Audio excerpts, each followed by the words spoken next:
You thought you were going to get rid of me, but you can't. I have to do this show as well. Welcome to the College Football Preview Show. I'm your host, John Sarianides, and I'm joined by my partner, Ryan Barry. Ryan, how are you this evening?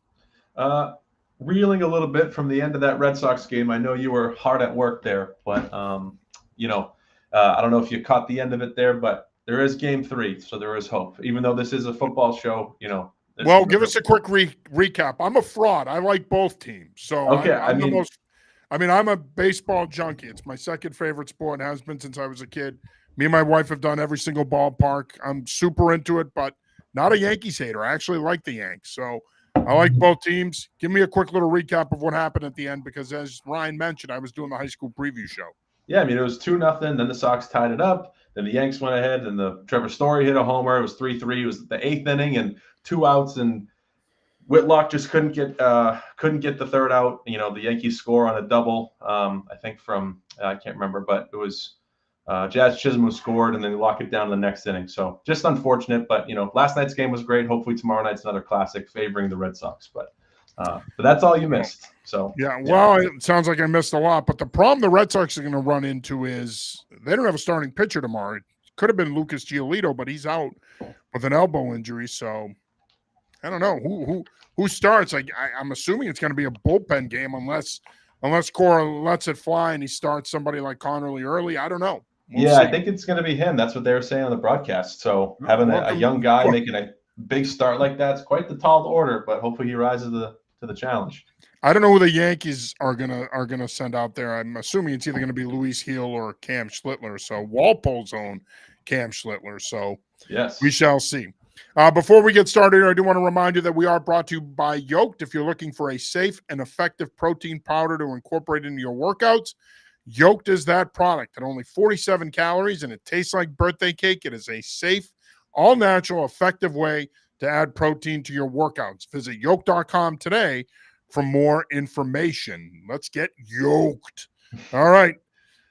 We're going to start with the Boston College Eagles, who are inventing new ways to gag and blow games. And they're 1-3 right now. And a lot of people have asked the question, what's wrong with this football team? Bill O'Brien talking after the game about how this team doesn't know how to win. He needs to teach, he has to teach them how to win. I think to me, Ryan, it's more about they need to learn how to close games. That's the problem here. And if you want to equate that to learning how to win, that's fine. But this team needs to learn how to protect leads and close out games. They don't know how to do that. They blew a 17-6 lead against Stanford.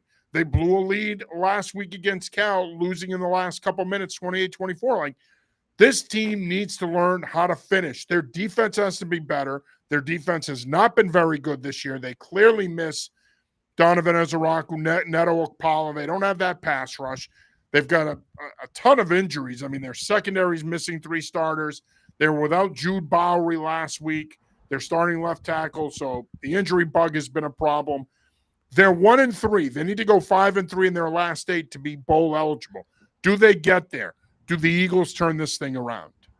it's hard to say because you look at some games that maybe aren't as difficult as maybe was thought, maybe with that Clemson game, but Pitt's playing well, Louisville's playing well, Notre Dame's turning things around, Georgia Tech's looking good. It's they're going to have to be perfect. And of course, UConn too, which will be hosted at home, which will be a challenge. So it's hard for me to say that they will at this point. And it's hard because you look at this game and it was incomplete, right? Dylan Lonergan has probably his worst game so far in an Eagles uniform, but Turbo Rashard has his best game of the season thus far. It's just, like you said, it's like they're coin flipping this season in their ability to close, their ability to put a full performance together that's not against someone like Fordham, of course. So, and it's not like Cal did anything too exceptional. I mean, they ran the ball really well, but Cal just finds ways to win like this all season. So it's not surprising from their end to play like this because they've been sneaky good so far this year. But this is a game that BC again should have won, just like Stanford. Yeah, absolutely. It's a bad loss for them. And look, I'm not going to pull any punches here. The bottom line is you've got a bunch of people out there acting like idiots talking about O'Brien's job. Shut up. Just spare me. You're lucky that you got this guy to take the job. You're paying him $5 million a year. He's the right guy. He's a proven winner. He won at Penn State. He brought that program out of the ashes after the whole Joe Paterno, Jerry Sandusky scandal. He obviously was a part of a winning program with the Patriots. He did a great job with the Houston Texans, making them a perennial playoff team. If he can't get this thing going, no one can. But I'm going to be honest with you, Ryan, and I said this to somebody the other day. Steve Adagio is a good football coach too. Jeff Hafley, good football coach too. Okay? The bottom line is, at Boston College, it really truly does come down to that balancing act of getting talent into the school, figuring out how you want to use your NIL, and then managing the academic admissions process. And it's not easy. And because of that, because it is a strong academic school and it's a desirable school, it's hard to you're not always going to be in the mix for the elite level talent. And you and I both know, whether you're getting that guy out of high school or you're getting him out of the portal, you need to be in the mix for elite level talent in order to be competitive. It's hard for Boston College to do that right now. But I don't want to hear this nonsensical bullshit about Bill O'Brien's job security. Spare me. He's the right guy. If he can't turn it around, I don't know if that guy's out there. So give it time. I know it hasn't gone as planned, but there's still enough time where they could salvage this season and potentially become bowl eligible. UMass falls to Missouri 42-6. In other news, water is wet. It's funny because they did technically cover the spread, and I did not think that was going to happen. Well, we told you it would, though, didn't we? I thought we both agreed last week that they would cover the spread.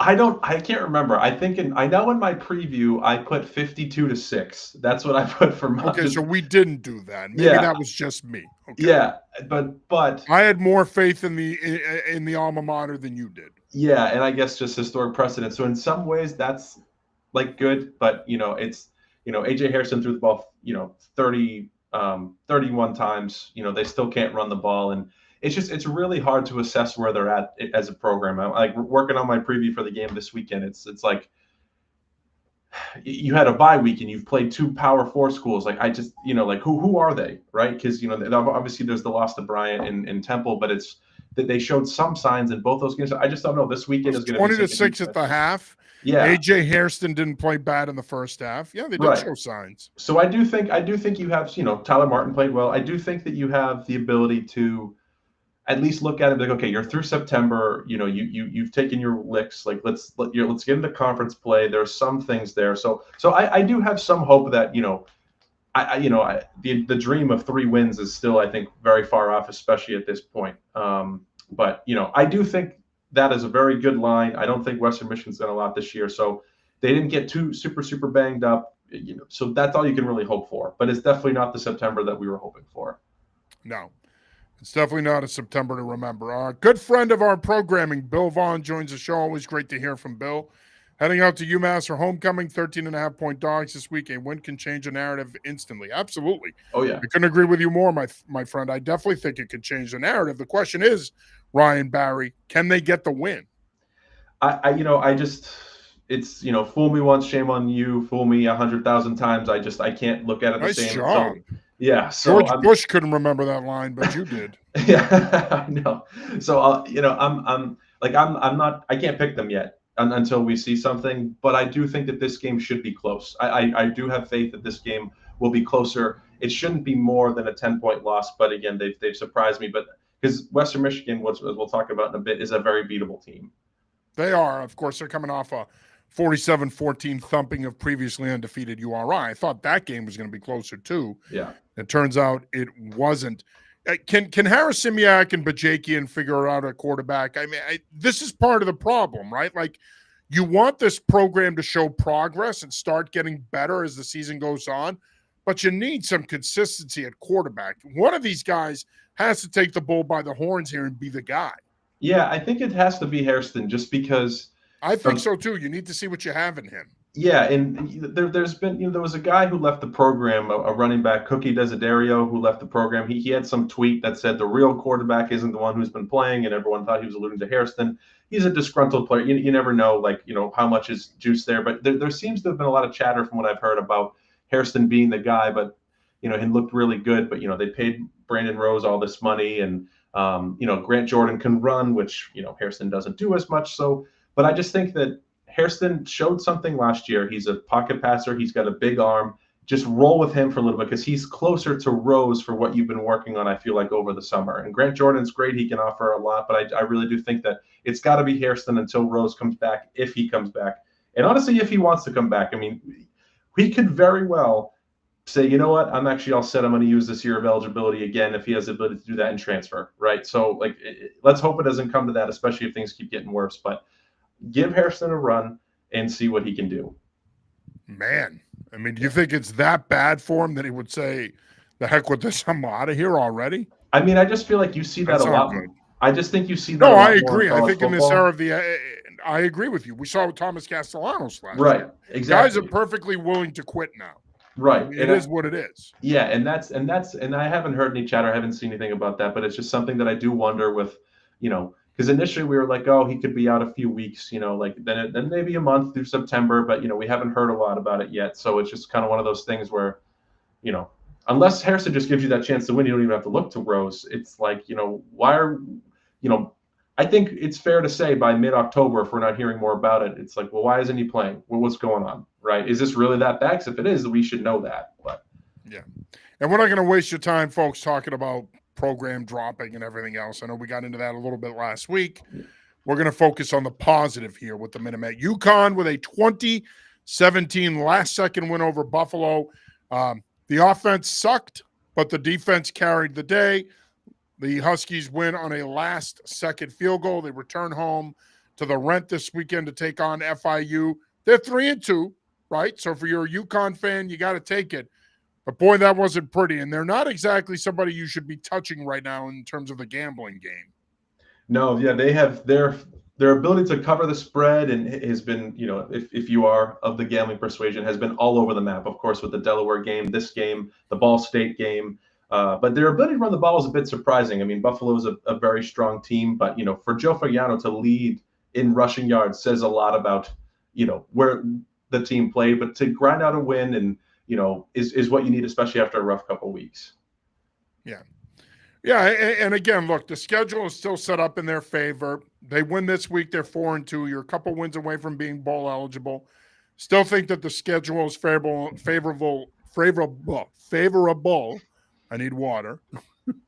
Yeah, get it. Yeah, favorable enough that this team could still win 7 or 8 games and possibly even win 9 if they win a bowl game. Again, I admittedly, I've been bullish on this program now for 3 years. President of the Jim Mora fan club. Still think he's top notch. We're going to find out a lot about this team in a couple of weeks when they come to Chesterton Hill to take on the Eagles.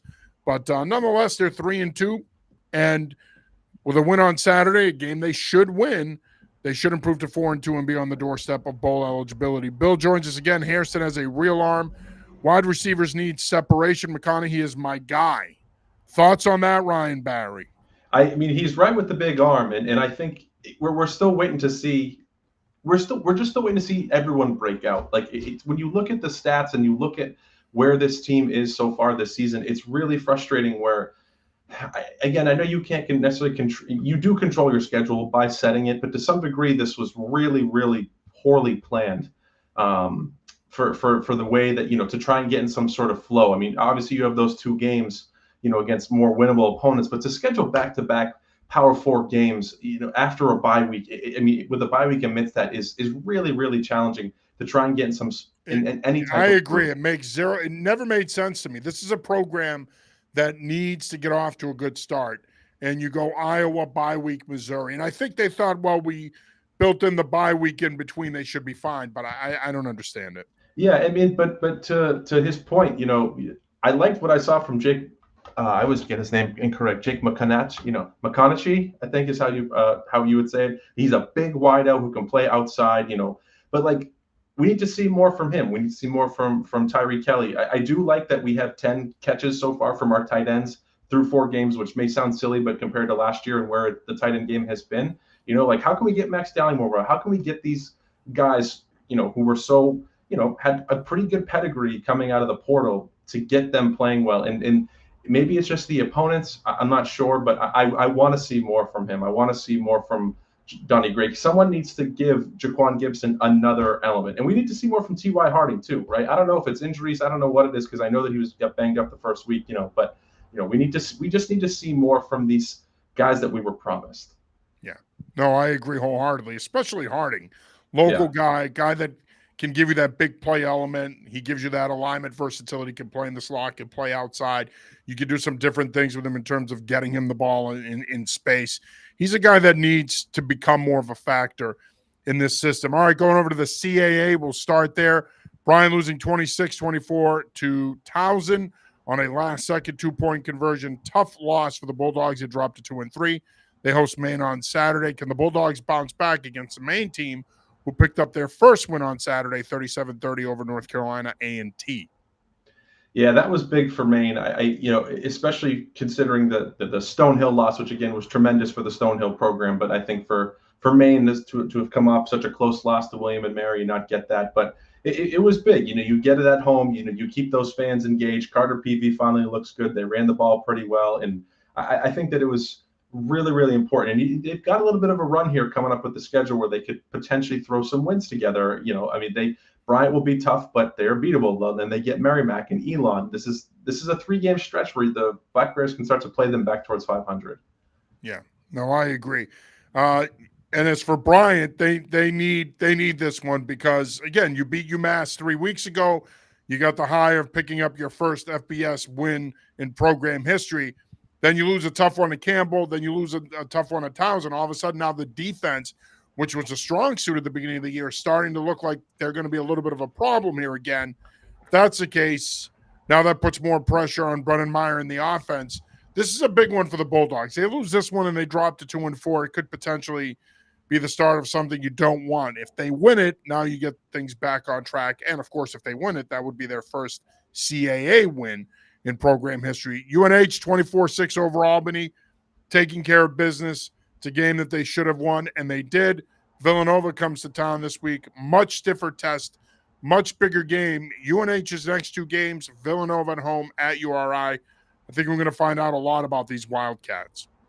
Yeah, and I think what is important for the Wildcats is that you saw Miles Thomason kind of put together a good game, 77 yards, 4.8 yards a carry, and he's had quite the slow start. And for Matt Vezza to look like a pocket passer, 19-24, 190 yards and a touchdown. His completion percentage has kind of been a little bit all over the place in different games. So to see just a consistent effort, especially from the defense after a couple, a shaky loss, I think is really, really important. Yeah, I agree. Speaking of URI, we mentioned them earlier. Rams get thumped by Western Michigan 47-14. Marquise Buchanan had a big day, but the rest of the offense was not very good. Big one this week, of course, Friday night in Pawtucket, the Governor's Cup. They take on Brown. Our Charlie Adams is going to be there for that one. He was at the press conference today at the State House between the two schools. Look, for URI, this does take the wind out of your sails a little bit. They stayed the number 1 team in our Division I New England College poll, where we polled the top 17 Division I teams in the region. I kept them at number 1. I mean, it's an FBS school. It's an FBS loss, which you could stomach in terms of the poll. But the reality is, Ryan, this was a game that I thought they'd be a lot more competitive in. This Western Michigan program is not as good as they've been in recent years. I think losing 47-14 is a disappointment. This team was playing some pretty good football off to a 4-0 start. I'm not going to sit here and say they no-showed, but when you get thumped like that, yes, there was a talent difference, but you probably either didn't show up or you decided to heat up the bus a little early. Yeah, it seems like as soon as it kind of starts to tip the other way, they're like, all right, let's stay in this.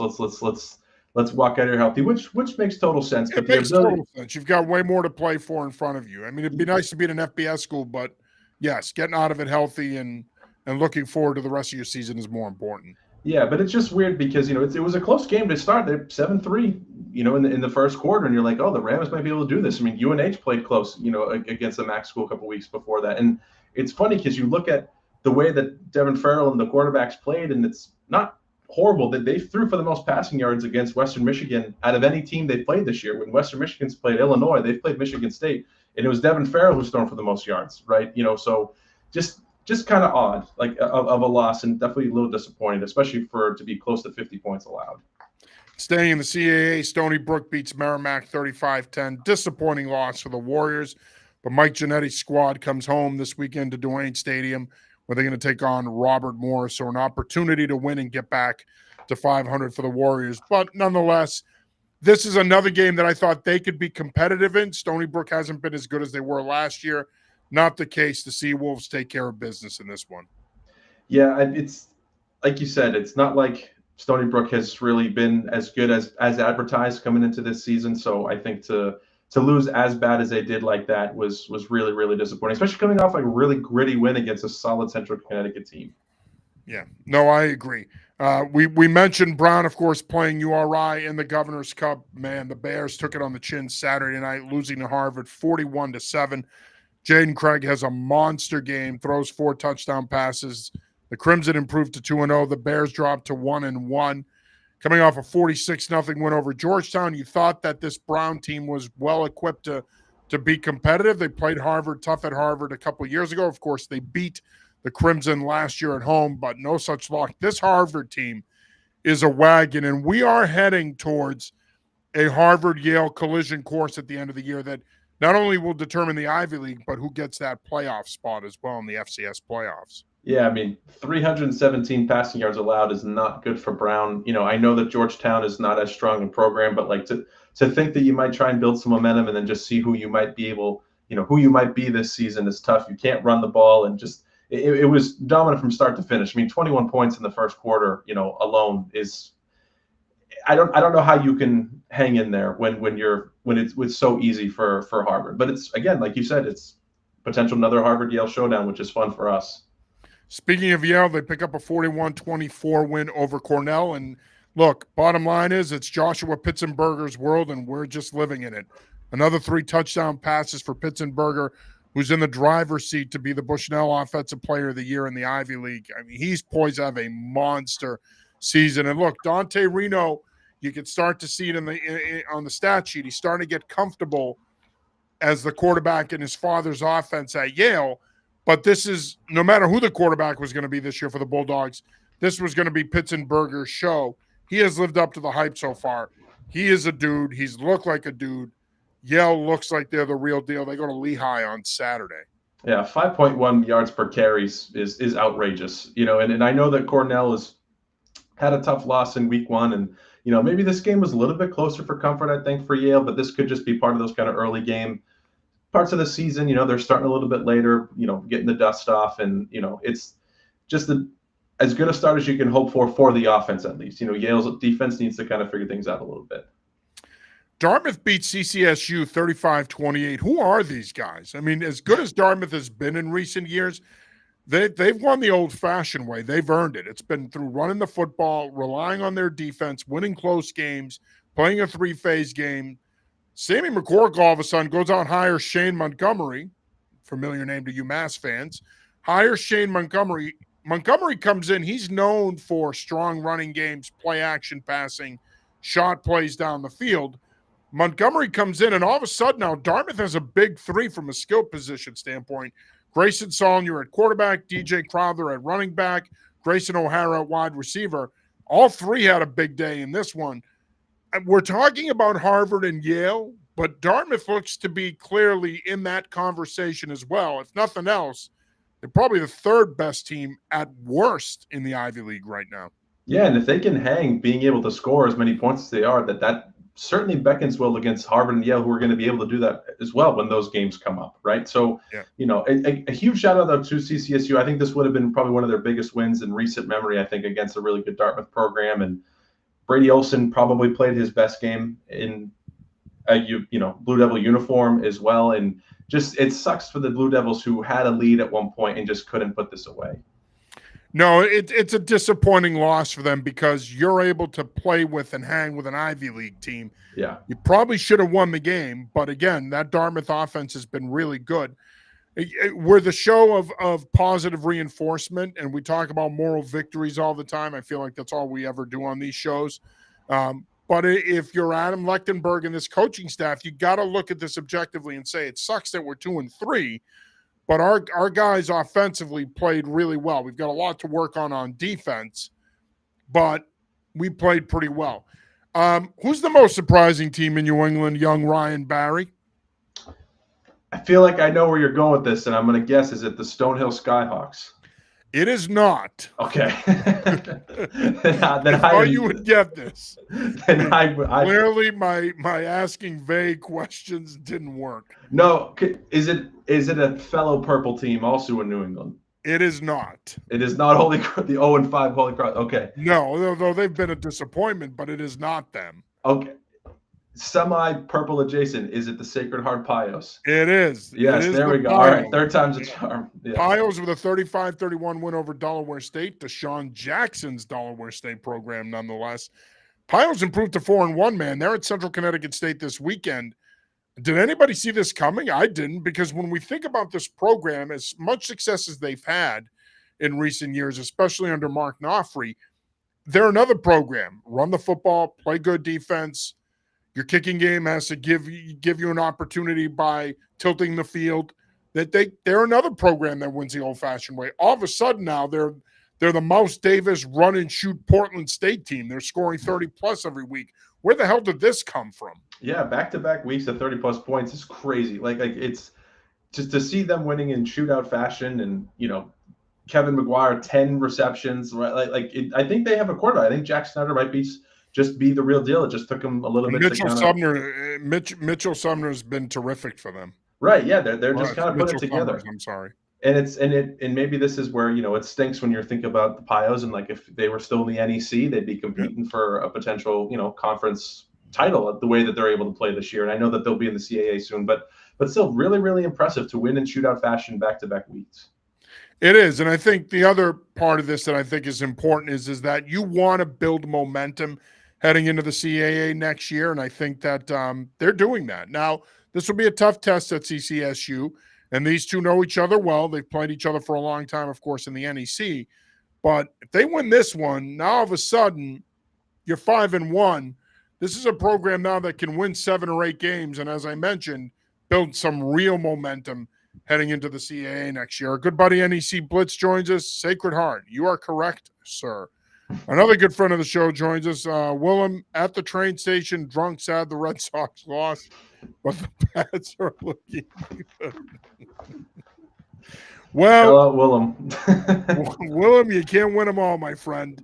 Now, here's the good news, though, man. There's Game 3 tomorrow night. Now, the Yankees are going to win Game 3 in advance, so I'm going to rain on your parade a little bit here, buddy. The Red Sox season is over. Connolly Early is not beating the Yankees in a Game 3 in the playoffs. It's not going to happen. Yankees win, they advance. But nonetheless, it was a good season regardless. Am I being too negative, Barry? Should I be more positive here? Willem, thanks for checking in. NEC Blitz, great to hear from you, my friend. Thanks for checking in. No, I picked the Yankees to win the series in my little bracket thing I like to do. So, and that's not mainly. It's like I have a hard time picking I had a hard time picking when it was the Brady Patriots. I would just psych myself out. Like if I were picking them, I was somehow jinxing them because I was terrible luck. So I have no idea, but I do think the Yankees will win. Look, I'm perfect. I mean, I like both teams, so I'm not losing in this scenario. Yeah, you are the anomaly then. Yeah. Yes, I'm a super anomaly. I'm a fraud. I mean, I'm going to say it. I'm going to beat people to the punch. Yeah. I'm an effing fraud. But all of that being said, look, the cream's going to rise here. The Red Sox just don't have enough pitching. If Giolito's healthy going into tomorrow night, I like their chances. But it's not just the pitching. I just don't think the lineup is good enough. No, Trevor Story had a great year. But with Anthony out, Meyer out, you just don't have enough bats. And if in this Yankees lineup, they're loaded. And I'm going to tell you right now, if they win tomorrow night, I think they get to the World Series again. That's who I picked. Although I hope it'd be the Mariners, Trident's up if they get. I don't see any of those other. I don't see any of those other teams in the American League beating them, despite Toronto's good fortune this year against the Yanks, and they won the season series. I don't buy them. I think they're frauds. And Seattle's a nice story, and Cal Raleigh's a nice story, but I don't buy them either. Willem checks back in. Who's at home in Game 3? It's in the Bronx, Willem. It's the Yankees have home field. So yes, clearly Willem has been drinking. Well, we appreciate it. It's in New York, my friend. Yeah. But thank you for checking in, brother. We appreciate you.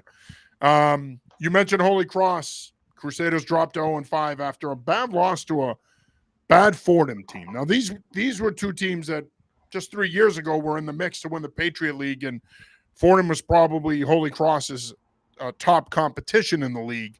But the offense finally gets going in this game, but now the defense betrays you.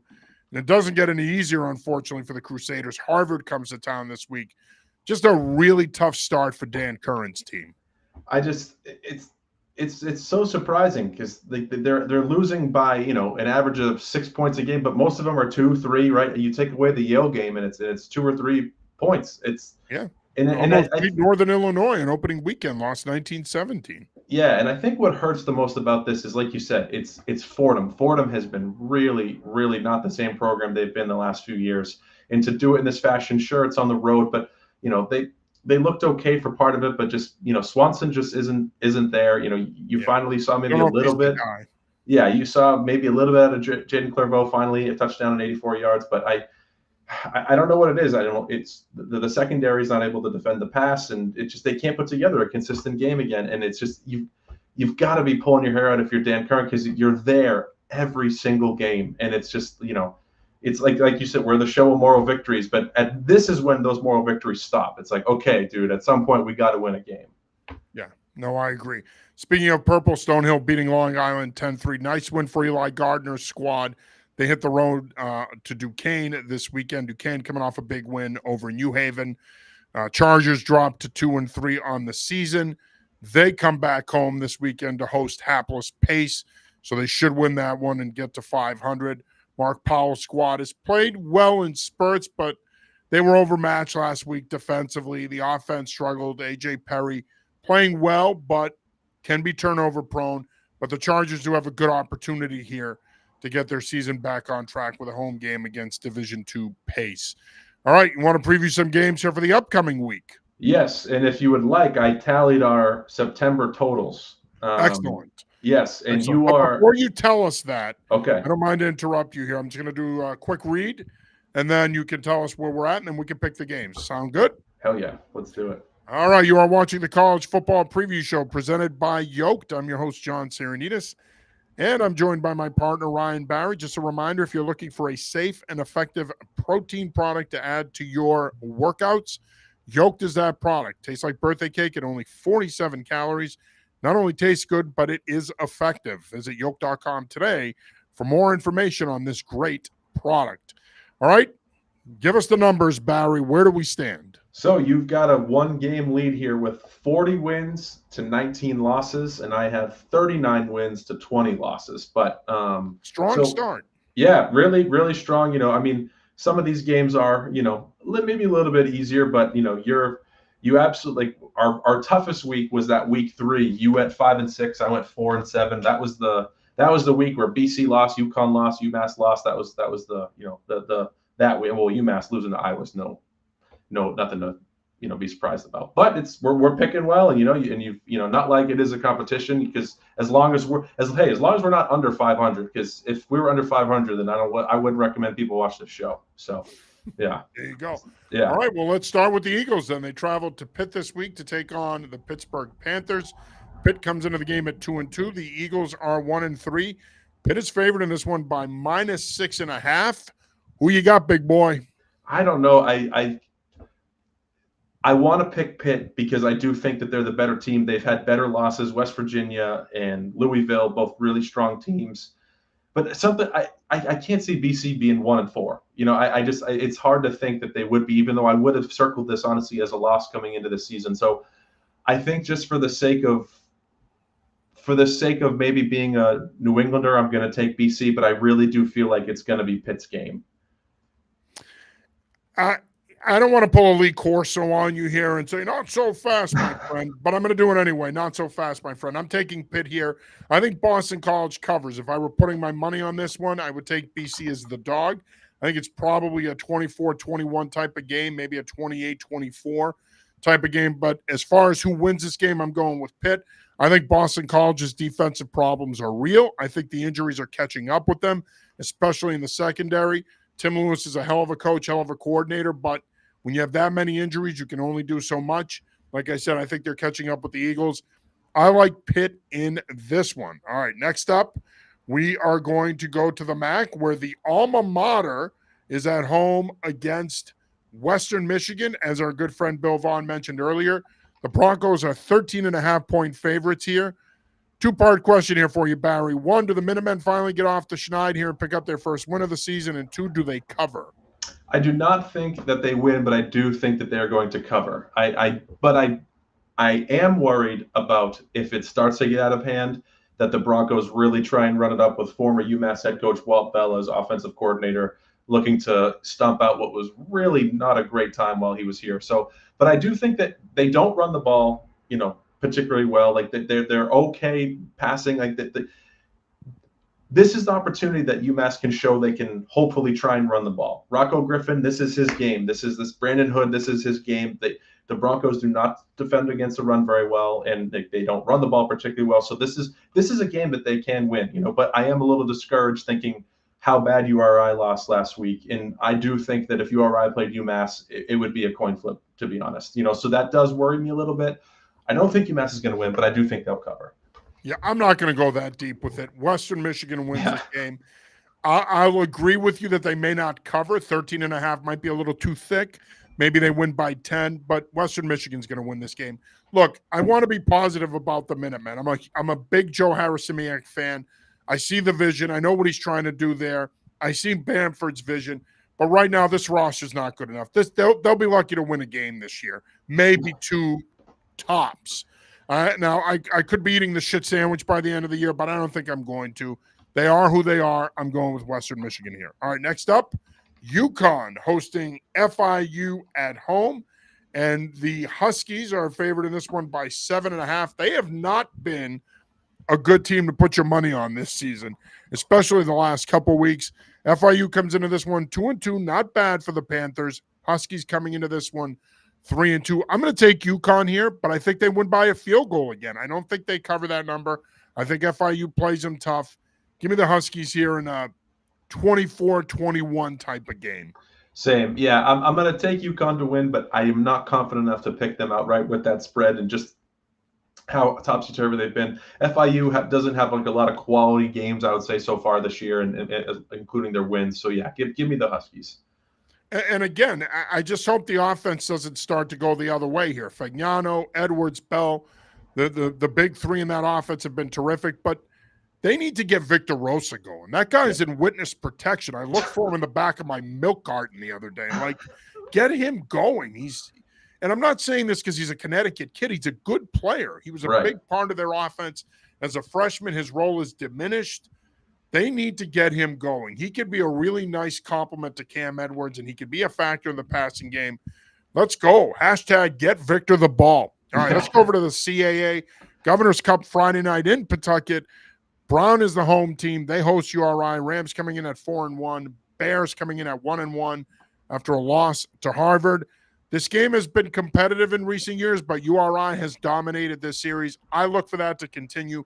Rams get back on track. I think this year's game will be closer than we've seen the last couple of years. I could see this being a 3 to 7 point game, but I like the Rams nonetheless in this one. Same. Give me Rhodey. I think it's going to be a fun game for a little bit, but then I think that the Rams pull it away. Yeah, I agree.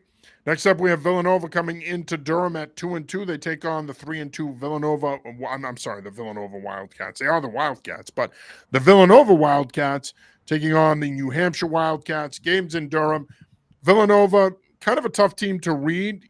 This is their last year in the CAA, a program with a rich history and tradition. Nonetheless, I think the Wildcats, they're tough to beat at home. They had a nice win last week over Albany. I think the momentum continues. I like UNH in this one. I see them winning by 7 to 10 points. Yeah, give me the UNH Wildcats here as well. I won't be shocked if Villanova wins. It has been hard to read them. I think that's a great point, but I really liked what I saw last week from the offense at UNH, and I think they could build some momentum here. Next one is Maine at Bryant. This is a tough one. I mean, this is a toss-up in my opinion. This one can go either way. Maine coming off a 37-30 win over North Carolina A&T. Bryant has lost a couple in a row to Campbell and Towson. I'm tempted to go Bulldogs here. I'll be at this one. The game kicks off at 2 p.m. on Saturday. I'm tempted to go Bulldogs picking up their first CAA win, but something is telling me not to pick against the Black Bears, that win last week is going to be a springboard for them. My mind says Bryant, but my gut tells me Maine. I'm going to go with the Black Bears here in a close one. I think they win by 3. Same. Give me the Black Bears. I think that showed us a lot last week, and having to go on the road might be trickier, but I think that Carter Peavy could put together a better game here. Carter Peavy's the key. He Yeah. got going last week. If he can sustain it now, and that passing game, Sincere Baines, that running game has been good, but now if that passing game can get going, that's going to be the key for the Black Bears. All right, we're going to head over to the Ivy League. We already did URI Brown, so we're going to move on to Yale at Lehigh.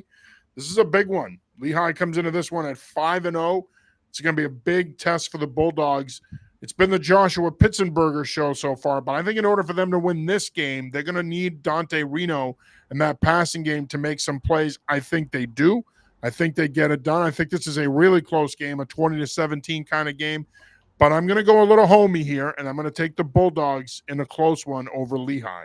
Same. Give me Yale as much as I want to pick Lehigh, just because you look at their pedigree so far this year. I mean, that win over Sacred Heart looks better and better right now after we've seen how the Pios have played, beating Richmond. But yeah, give me Yale. I think that, they have a lot more talent than Penn did in that win last week that Lehigh had. Yeah, I agree. Speaking of Penn, they host Dartmouth, the Big Green coming into this one, of course, at 2-0 on the heels of a 35-28 win over CCSU. And I think they have the other big three in New England here with Saulnier, Crowther, and O'Hara. I like the Big Green here. I think they keep pace with Harvard and Yale. I think they pick up a win. I think it'll be another close game. It could come down to an Owen Zalk kick, but I'm going to go with the Big Green here in the 24-21 range. Seems to be the number this week. Yeah, give me the Big Green as well. Penn are always feisty, and this is going to be a road challenge, I think, for Dartmouth. But yeah, give me the Big Green. But there's a lesson to be learned here, Barry. We don't want to write off Penn.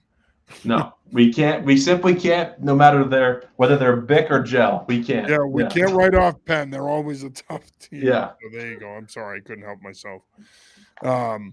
Cornell hosts Colgate. I mean, this is an opportunity for them to brush up on things and pick up a big win. I got no follow-up to that one. I had the Bic Gel, but I can't get that one. All right. I can't help myself. The stupidity is setting in. It's after 10 o'clock. Sox lost to the Yanks to even things up. Big game 3 tomorrow night. We're saying stupid things here. Next up, we have Harvard at Holy Cross. Crusaders need this one. Unfortunately, I don't know. I love Dan Curran, love that program. Just don't know if I could pick against Andrew Orich and Jaden Craig and the Crimson right now. I'm going Harvard in this one. That offense right now is a juggernaut. They look like they're going to be tough to stop. Yeah, give me the Crimson, although it's going to be weird to see, that 0-6 marker on Holy Cross after this one. But this is just, if they had won last week, I'd feel a little bit better, but not now. No, I agree. But something tells me they'll come to play. They'll play them tough. Oh, yeah. I don't think it'll be a blowout. I think it'll be a closer game than we think. Our Kevin Stone is going to be there for that one. Next up, we have Sacred Heart at CCSU. As we said earlier, the Pios are currently 4-1. Great start for Mark Knopfrey's squad. However, as much as I'm excited for them, I think CCSU wins this football game. They need it. There's no NEC implications here, but there's overall record implications here. There's also state bragging rights. This is a rivalry game. I think it's going to be a close game, but I like CCSU in this one in a 28-24 kind of game. Same. Give me the Blue Devils coming off a loss, one of their honestly better offensive performances of the year. I think Sacred Heart are playing with house money. They can afford to drop one here, whereas Central Connecticut's really trying to beef up that resume, I think, with the win that is going to look a lot better. So, yeah, give me the Blue Devils, especially being at home. And as we mentioned earlier, Merrimack hosting Robert Morris. You would think that Merrimack can beat one person by himself. Give me Merrimack here. Yeah, give me the Warriors. I don't know as much about Robert Morris other than they've had a slow start to the year. So give me the Warriors to bounce back. Yeah, he's a good guy from what I've heard. No relation to cigarette czar Philip Morris. I was going to say, Philip, yeah. No, he's a little older than Philip Morris was. Yeah. Our good buddy NEC Blitz checks back in. It's a CCSU prove-it game. Couldn't agree with you more, brother. Oh, yeah. I think it is too. I mean, Sacred Heart's a good football team. They're going to run the football. Summers is a good back. You mentioned Snyder. They can throw the ball. This is as good as Sacred Heart has been offensively in a while. This is a big prove-it game. And I think in order for CCSU to win this game, you're going to need another big performance from Brady Olson. But can we get Elijah Howard going here? I know he got banged up in that UConn game. He missed a couple of games, but let's get him going. He's the star. He's the straw that stirs the drink. He's the focal point of the offense. I think the Blue Devils are going to need to figure out a way to get him going. It's imperative for them. Speaking of the NEC, Stonehill at Duquesne. The Duquesne Dukes coming off a big win last week over New Haven. Can the Skyhawks go into Pittsburgh and pick up a win here, coming off the heels of a good defensive effort in a 10-3 win over Long Island? I'm going to say no. I'm going Duquesne. Your thoughts? Yeah, same. I'm going to go with Duquesne. If they can pull this off, though, this is going to really, put the soap on my mouth for how I thought the season would go for Stonehill. I hope they do, certainly, but give me the Dukes. Yeah, I think Duquesne. I mean, let's not forget Stonehill beat Duquesne a couple years ago, so that they know that they can play with them. And look, this Stonehill program is much improved from what we saw last year. Obviously, it was a struggle last year. They only won one game. Much improved this year, and I think a lot of it is their defense. Eli Gardner and his defensive staff have done a terrific job with that defense. The offense has been inconsistent under first-year offensive coordinator Dan Hebert, but the defense has kept them in games, and their defense has been outstanding. I mean, they held Maine to only 10 points. They had some trouble. They held their own against Penn, had some trouble against Lafayette, but they were great last week. And if the defense plays that well on Saturday, they'll have a shot. And finally, as I mentioned earlier, New Haven hosting Pace. Pace comes in at 0-5, so they're certainly not setting a pace. New Haven should improve to 500 here. Give me the Chargers in a blowout. Yeah, give me the other UNH in this one as well. Yeah. Did we miss anybody? I always ask you that every week. No, you nailed it. All right. On top of my game tonight, like the Yanks. Yeah. All right. Any final thoughts here, Ryan, Edward, Barry, before we wrap this up? I can't believe we're already in October. As much as I love this month, it's one of the best months, I think, in the calendar year between all the sports, the football. But sad we're already here in some regards. But it's a great weekend. Saturday is going to be gorgeous. So I hope people get out and enjoy some games. Yeah, and of course, you'll be at UMass for Western Michigan. UMass, this is our biggest coverage weekend of the season in terms of New England Division I college football. So we're going to be all over the place. So make sure that you're following us because we're going to cover a ton of games. And by the way, make sure you're subscribed because that is what allows us to cover these games. Go over to anyfootballjournal.com for $2.99 a month. You get some of the best football coverage in New England. You get Patriots, you get college, you get high school. But the $2.99 a month is really more about our college and high school coverage. We could really use the support. We can't get out and cover all the games we're going to be covering this weekend without you and your support. So go over to anyfootballjournal.com. Subscribe for only $2.99 a month. It's basically you giving up a cup of coffee a month. You get some of the best football coverage in New England, and we're all football all the time. It's year-round here. We're not a seasonal website. We're doing this throughout the year. So if you want to stay on top of all of the football happenings in New England year-round, then you need to subscribe to go over to Any Football Journal and subscribe to New England Football Journal. All right, well, that'll do it for this week's episode. For Ryan Barry, I'm John Sarianides. We will be back with you next week, I should say. Until then, stay safe, be happy, and get out there and enjoy some football. It's going to be a beautiful weekend.